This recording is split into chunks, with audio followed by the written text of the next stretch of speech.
दोस्तों, यदि आप पूरा पीएफ का पैसा निकालने जाएंगे ना, तो आपको एक चीज़ उसमें चेक करना होता है। वो होता है कि डेट ऑफ एग्जिट आपके पीएफ में अपडेट है या नहीं है। अब डेट ऑफ एग्जिट होता क्या है? तो डेट ऑफ एग्जिट वो डेट होता है जिस दिन आप काम छोड़ देते हैं कंपनी से। मान लीजिए किसी कंपनी में आप काम कर रहे थे और आपने 30 तारीख को रिजाइन दे दिया, तो जो 30 तारीख को रिजाइन देंगे वही वाला डेट को डेट ऑफ एग्जिट कहा जाता है। और वो जो है आपके पीएफ में डली होनी चाहिए, ठीक है, तब जा करके आपका पूरा का पूरा पीएफ का पैसा निकलता है।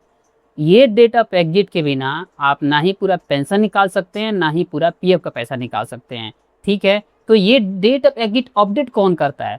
देखिए, date of exit company update करती है, और कंपनी नहीं अपडेट करती है तो आपको करना पड़ जाता है। और ये डेट ऑफ एग्जिट आज मैं बताने वाला हूँ कि आप कैसे खुद से आप अपडेट कर सकते हैं और उसके बाद अपना पीएफ का पैसा निकाल सकते हैं। हालांकि मैं नहीं कह रहा हूँ कि कंपनी नहीं करती, कंपनी करती है, लेकिन कई बार उसमें अपडेट करने में देरी कर देती है। तो आप क्या कर सकते हैं कि बिना कंपनी विजिट किए गए आप खुद से अपना date of exit resignation date उसमें चढ़ा सकते हैं, और उसके बाद आप पीएफ निकाल सकते हैं। जब तक अपडेट नहीं करेंगे आपको पूरा का पूरा पीएफ का पैसा निकालने के लिए ऑप्शन ही नहीं देगा, फॉर्म ही भरने नहीं देगा, ठीक है। तो चलिए बताता हूँ कि कैसे आप जो है खुद से इसे अपडेट कर सकते हैं। ये वीडियो देखने के बाद आप निश्चित तौर पे खुद से अपना डेट ऑफ एग्जिट डाल करके और पूरा पीएफ का पैसा आप निकाल सकते हैं। ये वाली प्रॉब्लम तो खत्म हो जाएगी, ठीक है। तो चलिए मैं अब देखिए यहाँ पे मैं गूगल खोल रखा हूँ। गूगल में ईपीएफओ की वेबसाइट खोलूंगा और मैं प्रोसेस आपको बताने जा रहा हूं। तो देखिए मैं यहाँ पे टाइप करता हूँ ईपीएफओ, और इसको मैं क्लिक करके ओपन कर लिया। अब देखिए ये चीज़ मैं लैपटॉप पे कर रहा हूँ, यदि आपके पास कंप्यूटर लैपटॉप है तो कर सकते हैं, नहीं तो आप ऐसे ही गूगल खोल करके अपने मोबाइल में खोल सकते हैं। और उसको क्या करना है, आपको जस्ट डेस्कटॉप मोड में कर लेना है, फिर आपको ऐसा व्यू मिलने लगेगा। यानी आप मोबाइल से भी कर सकते हैं, ठीक है।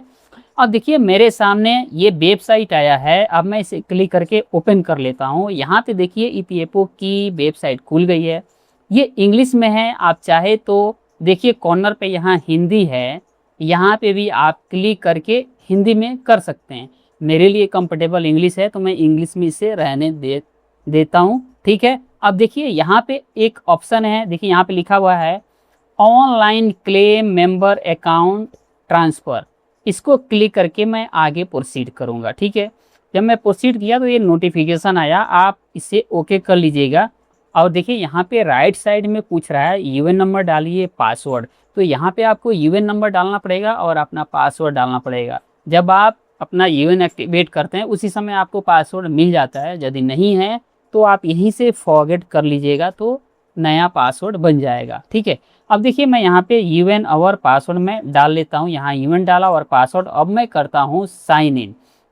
साइन इन किया तो 6 डिजिट का एक ओटीपी मेरे नंबर पे आया, मैं यहाँ पे डाल लेता हूँ। ध्यान रखना है जब आप ये काम करने जाएंगे, पीएफ की कुछ भी काम करने जाते हैं, तो आपको आधार लिंक मोबाइल नंबर अपने साथ ही रखना है, क्योंकि उस पर ओटीपी जाता है और ओटीपी डाल करके वेरीफाई करना पड़ता है, तभी आप कोई अपना फॉर्म अप्रूव करते हैं या फिर साइट ओपन कर पाते हैं, ठीक है। अब देखिए मैं यहाँ पे क्या करता हूँ कि वन टाइम पासवर्ड डाल लेता हूँ और करता हूँ सबमिट।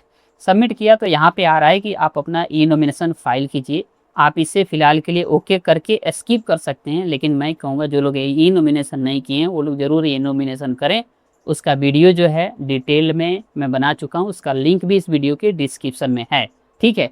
अब देखिए रिजाइनेशन डेट चढ़ाने के लिए, डेट ऑफ एग्जिट अपडेट करने के लिए मैं जाऊंगा मैनेज में। यहाँ पे देखिए होम व्यू मैनेज को ओपन करूंगा और मार्क एग्जिट लास्ट वाला सबसे नीचे है, इसको क्लिक करके मैं ओपन करूंगा। अब यहाँ पे सेलेक्ट एम्प्लॉयमेंट, यहाँ पे मैं खोल लेता हूँ। अब देखिए यहाँ पे 2 कंपनी दिखाई दे रही है, यानी कहने का मतलब यहाँ पे 2 कंपनी में इन्होंने काम किया है। उसके बाद जो है इसमें डेट ऑफ एग्जिट अपडेट नहीं है, तो आप इसमें से जिस कंपनी में डेट ऑफ एग्जिट अपडेट करना चाहते हैं वो यहाँ से सेलेक्ट कर सकते हैं। नॉर्मली वही कंपनी इसमें आती है जिसमें डेट ऑफ एग्जिट अपडेट नहीं है, तो यहाँ से भी आप पता लगा सकते हैं कि ये लिस्ट में आ रहा है तो इसमें डेट ऑफ एग्जिट अपडेट नहीं है। तो फिलहाल में जो है ऊपर वाला में मैं करके दिखाता हूँ। सबसे पहले आपको एक करके दिखाता हूँ, डेट ऑफ एग्जिट डाल करके इसको सेलेक्ट कर लिया। सेलेक्ट किया तो देखिए ऐसे फॉर्म खुल करके आ गया। आपको बहुत सारा चीज़ दिखाई दे देगा, लेकिन आपको बस एक यहाँ पे ध्यान देना है। देखिए लिखा हुआ है select date of exit EPF, इसको क्लिक करना है। इसको क्लिक करेंगे, यहाँ पे एक कैलेंडर खुलेगा। इसी कैलेंडर में से आप अपना डेट डाल सकते हैं। ध्यान रखिए ये वही कैलेंडर उसी महीना का इसमें खुलेगा जिस महीना का लास्ट कंट्रीब्यूशन कंपनी जमा की हुई होगी। आप इसे पीछे आगे ज़्यादा नहीं कर सकते हैं, तो वही वाला कैलेंडर उसी महीना का खुल करके यहाँ आएगा। ठीक है, तो आप पीछे नहीं जा सकते। यहाँ पे लिखा हुआ है you can select any date of last contribution month by the employer. ठीक है ना, इसमें से आपको सेलेक्ट करना होगा। यदि आपको याद है कि आप किस डेट को छोड़े थे कंपनी, तो वो इसमें से वो डेट सेलेक्ट कर सकते हैं। यदि याद नहीं है तो इस महीना की अंतिम तारीख सेलेक्ट कर लीजिएगा, जैसे 31 है, ठीक है ना, ये सेलेक्ट कर लीजिएगा। लेकिन मुझे याद है इनका क्या डालना है, तो मैं सेलेक्ट कर लेता हूँ 18। इन्होंने 18 को छोड़ा था, इन्होंने मुझे बताया था कि 18 को मैंने काम छोड़ दिया था, मैंने 18 सेलेक्ट किया। सेम यहाँ पे reselect date of exit EPF, यहाँ पे सेम वही चीज़ करना है। मैंने यहाँ पे भी 18 सेलेक्ट कर लिया। ठीक है, ध्यान रखना है जो आपको यहाँ पे आपने सेलेक्ट किया था वही वाला यहाँ पे भी सेलेक्ट करना है। डिफ़ॉल्ट नहीं होनी चाहिए, नहीं तो नहीं लेगा, मैच नहीं करेगा तो नहीं लेगा। अब तीसरा काम करना है सेलेक्ट रीजन ऑफ एग्जिट। यहाँ पे इस ड्रॉप डाउन को खोलना है और इसमें से सबसे लास्ट वाला ध्यान दीजिए, लिखा हुआ है cessation short service any other reason, आपको इसको सेलेक्ट कर लेना है। मैंने 3 चीज़ किया, यहाँ पे डेट डाला, यहाँ पे फिर से वही डेट डाला और यहाँ पे ये सेलेक्ट कर लिया। ठीक है, अब आपको क्या करना है, इस टर्म्स एंड कंडीशन को एक्सेप्ट कर लेना है।